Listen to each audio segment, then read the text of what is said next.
এবার আমরা file content analyse এবং ম্যানিপুলেট করে বেসিক কিছু কমান্ড দেখব। তো শুরুতে আমরা নিউ ডাইরেক্টরিতে আছি, কী কী ফাইল আছে, আমাদের ফোর্ক এবং মেইন ডট সি আছে। আমরা যদি মেইন ডট সিকে ভিউ করতে চাই তাহলে ক্যাট মেইন ডট সি ফাইলটি দেব। সো এর কন্টেন্টগুলো আমাদের সামনে প্রেজেন্ট হবে। এরপর আমরা যদি চাই যে পুরো ফাইলটুকু না, আমরা চাই একটা পোর্শন দেখতে চাই, যে first few lines like 5 lines আর 6 লাইন্স দেখতে চাই, সেক্ষেত্রে আমরা লিখব হেড 5 সি। সো আমাদের ফার্স্ট 5 লাইন এখানে ভিউ হবে বা শো করবে। এরপর যদি আমরা শেষের 5 লাইন দেখতে চাই, সেক্ষেত্রে টেইল 5 সি। ওকে, এটা শেষের 5 লাইন।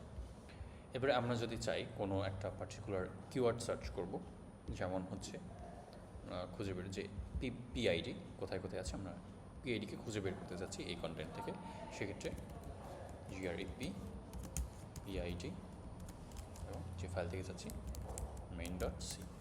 সো যেখানে যেখানে পিআইডি আছে সেগুলো আমাদের কাছে শো হচ্ছে।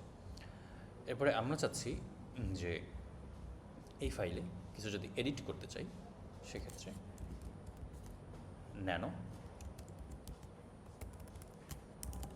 মেইন ডট সি ওপেন করলে আমাদের সামনে ফাইলের কন্টেন্টগুলো এডিটের জন্য ওপেন হবে। আমরা এখানে কিছু নিউ লাইন অ্যাড করে দিই, যেমন অ্যাডিং নিউ লাইন। এটাই সেভ করে যদি রাখি, সেভ করে বের হয়ে গেলাম। এখন আবার যদি আমরা এটা শো করি, তখন এই যে নিচে অ্যাডিং নিউ লাইন এটা হচ্ছে।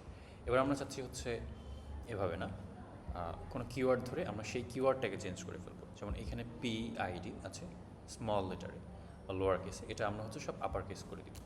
তো সেক্ষেত্রে আমরা যেটা ইউজ করবো এসইডি সিড, এখানে এস পিআইডি প্রিভিয়াস যেভাবে ছিল, এবার নিউ থাকবে PID slash main dot C.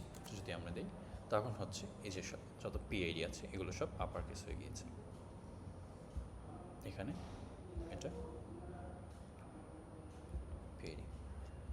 So এভাবে আমরা লিনাক্সে ফাইলের কন্টেন্টগুলো ম্যানিপুলেট করতে পারি।